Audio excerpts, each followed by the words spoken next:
Vamos dar uma olhadinha num outro recado de Arthur Lira. Esse foi bem explícito. O presidente da Câmara dos Deputados também falou sobre as diferenças entre a interlocução do ex-presidente Jair Bolsonaro e a interlocução com o ex-presidente Jair Bolsonaro e com o presidente Lula. Para Lira, a principal delas, das diferenças entre os dois, é que o atual governo é centralizador. Confira. O governo Bolsonaro tinha tantas, essas variáveis todas de comando? Não. Mas se tem uma diferença que hoje se notabiliza, é que o governo do ex-presidente Bolsonaro, ele descentralizava, acreditava e delegava. O governo do presidente Lula não tem feito isso. Ele tem centralizado, não tem delegado e não tem acreditado. E essa diferença hoje, ela se mostra ainda de maneira muito aguda. E é isso que nós estamos aqui ao tempo todo a dizer. Presidente, o governo tem que delegar, tem que acreditar e tem que descentralizar. Se não fizer isso, não vai. Joel, uma cobrança clara, né? Tem que delegar. Se entregou um ministério, tem que realmente entregar. Ou é saudade do orçamento secreto? Não sei se uma coisa é tão sendo bem diferente. irônica. Sim, claro, não sei se uma coisa é tão diferente da outra, porque, veja, o Lula, de fato, distribuiu ministérios aí a uma série de políticos, de nomes de vários partidos. Mas na hora de, por exemplo, tornar públicas medidas, exige que tudo passe anteriormente por ele. Que tudo seja decidido centralmente pela figura do presidente da Casa Civil, que está de uma forma bastante impositiva, tentando colocar suas pautas e muitas vezes enfiá-las goela abaixo do Congresso, sem sucesso, diga-se de passagem. Então, eu não tenho dúvida, o Lira está aí sim, pensando em verbas, em emendas que são discutidas e são liberadas conforme se negocia com o governo, pensando em cargos, além dos ministérios em segundo, terceiro escalão do governo, cargos que sim, também servem para você liberar e ter acesso a recursos, mas isso está intimamente ligado com a forma de proceder do governo e de pensar como é que o Lula, eleito por uma minoria ínfima do eleitorado nos votos válidos, uma distância que a gente nunca viu tão pequena em eleições, com um Congresso majoritariamente de direita, que, é claro, negocia sim, mas com uma grande distância entre o que a ala radical do PT acredita e o que a maior parte dos deputados veem e acreditam. Como é que nessas condições, e com uma opinião pública que também não chancela a agenda mais radical do PT, como é que nessas condições o governo acha que a melhor estratégia é começar a impor essa agenda goela abaixo do Congresso, com decretos, tentando mudar decisões do próprio Congresso dos anos anteriores, com relação à privatização, com relação a marco do saneamento, com discussão até do Banco Central. Enfim, uma série de pautas que o Congresso e que o Arthur Lira dá todos os recados de que não estão abertas à discussão. Mas o governo segue batendo cabeça e quando não consegue no Congresso, ainda tenta a cartada do Supremo, que só azeda ainda mais as relações.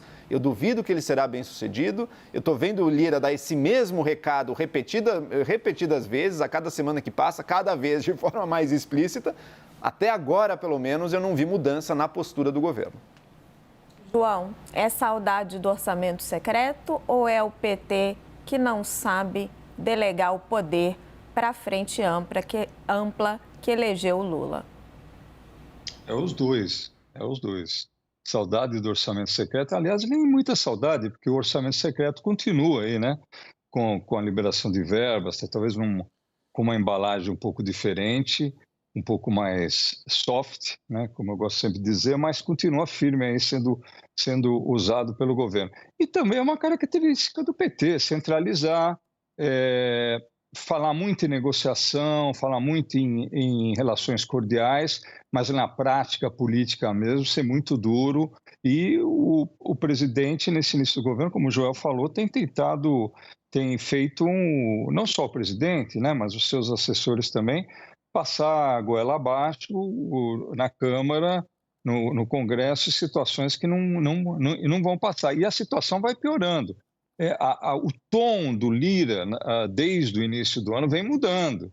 Ele começou com frases muito construtivas, vamos trabalhar junto com esse governo, era visto quase como alinhado ao governo, nos objetivos do governo. Hoje já não é bem assim. Ele está se distanciando gradualmente. Nós não estamos nem em 6 meses do governo Lula, então é um fator preocupante, é um fator de atenção para o governo mudar rapidamente sua estratégia se quer aprovar coisas importantes para a sua agenda política. Janaína, sua avaliação. Veja, o deputado Lira é o presidente da Câmara, está ali no centro do poder, mas eu, com todo respeito, entendo que não é um problema de não delegar, é uma questão de mérito do que o governo tenta emplacar. Em que medida delegar, seja para um ministro, seja para um parlamentar, para alguém, um assessor de confiança, mudaria, por exemplo, o comportamento do Congresso com relação ao projeto das fake news, que, dentre outros problemas, cria uma autoridade para dizer o que pode ou não pode ser dito, o que pode ou não pode ser publicado. Em que medida uma capacidade de delegar melhoraria a aceitação de decretos que querem acabar com uma lei que acabou de ser aprovada e debatida no Congresso Nacional? Então, o problema é muito mais de mérito do que de uma falta de capacidade de delegar. Infelizmente, esse governo, e eu nunca imaginei algo diverso, usou essa figura da Frente Ampla para chegar até o poder e implementar o que sempre quis implementar. Na verdade, é um continuismo, nem dos primeiros governos de Lula, mas do governo Dilma, com toda a clareza e, nesse ponto, com muita honestidade, porque eles não estão nem disfarçando. Então, não vejo que seja um problema de delegação. E o governo vem pagando emendas, vem pagando benefícios, distribuindo cargos. Inclusive, com todo respeito, tem ministros aí ligados a alguns partidos que sequer têm expressão pessoal para ter um cargo de ministro. Alguns com investigações graves, com acusações graves.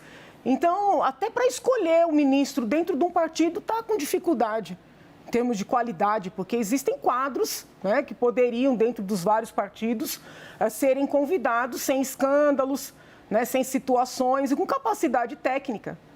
Então, realmente, eu acho que o problema é de ideologia mesmo, é de mérito, é de método, e não de falta de delegar.